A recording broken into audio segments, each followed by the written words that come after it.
Hello everyone, welcome back to my channel. This is Melissa with Enchanted Emerald bringing you a reading for Gemini for love for the week of July 26th through August 1st, 2026. So this is Gemini Sun, Moon, Rising, and Venus. And out of the Light Seers Tarot, we have the Hermit, the Four of Cups, the Knight of Pentacles, the Nine of Cups, and the Six of Pentacles.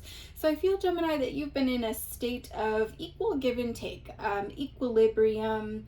Everything is status quo. There's a lot of harmony that comes in with this. I feel as though you've been through a lot, and it's a point where you have really learned the art of self-reliance. I feel as though you've learned to trust yourself, to trust your path, to trust your choices, and really have no regrets. And if you could do me a favor and hit me in the comments with that, no regrets, because that's exactly how we want to live. We want to embrace that, Gemini. And so this is a point in time where you're no longer seeking any sort of external validation of any kind. I think that there's a lot of peace that comes in with that. But this is moving into a space where you're no longer making decisions out of fear, right? You've felt safe with this equilibrium, but with safety and status quo, there comes a level of boredom. So you can see that this person here in the Four of Cups, they really look kind of bored, right? And it's a need to kind of shake things up here for you, right? This reflection on this, it comes from us living externally, based on our internal, right? So what we have going on inside directly reflects what's showing up in our external reality, our physical reality, right? So sure, you've started to trust yourself and make different choices, and you're seeing different things show up for you, and that's cool. You're good with that. But I think that ultimately you can feel bound by this energy, feel trapped,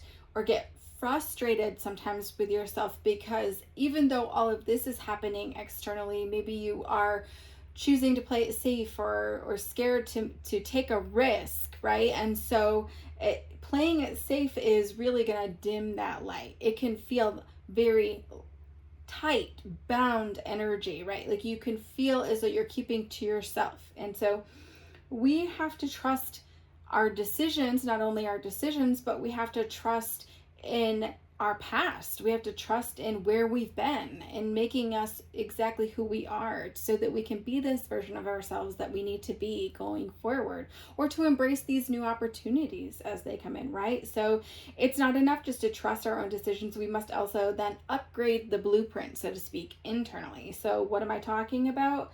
We need to be talking about how we feel, right? How we feel is going to directly reflect into our physical reality. We manifest things based on how we feel. So we don't want to get stuck in experiences, repeating patterns and cycles based on our internal dialogue with ourselves, right? It can come from a place of low self-esteem. It can come from a place of anxiety. And so really shifting that then into a place of gratitude for what is showing up for you, gratitude for all of the blessings, gratitude for all the things that have been going right? And that really opens you up to the magic around you. You can see this person, this is what they're focused on, right? Or this is what they have, and they're like, but this is the magic. This is so much more waiting to come in for you, but you can't even see that because you are not open to that. You're not putting yourself in a position to be open to that, right? It's almost as if you don't even expect that to happen. So once you shift that dialogue to that gratitude, it really raises your vibration and really can start to attract that and magnetize that and pull it in for you. And I think that once all of this transpires, you find yourself in a space where this really vibrant, vital energy just bursts forward, right? Okay, so your thoughts and actions start to align, and then you start to feel good. It's breaking out of your shell with that Nine of Cups. That's the energy that I get with that, right? You're no longer feeling bound or stuck, or experiencing bouts of self-sabotage based on how you're feeling as though you're not worthy of these experiences that are showing up, right? And so You then become a magnet for all of these beautiful things to come in for you, all of this love, all of this opportunity, right? All of these things, no longer clinging to the things that felt safe, or no longer clinging to the things from the past, experiencing any sort of guilt based on that, because we understand that this had to happen, this had to transpire in order for us to move to this step, right? It's a process, and it's made you who you are. And so allowing ourselves to really turn the light on, right? To allow that energy to burst forth. It comes from us choosing forgiveness, choosing to let that past go, choosing to let go of that guilt, right? Your past has made you who you are. It is exactly why your light is shining so bright right now. And that's why it's just waiting to come forward, right? And so as you let go of those old things, it's bursting forward.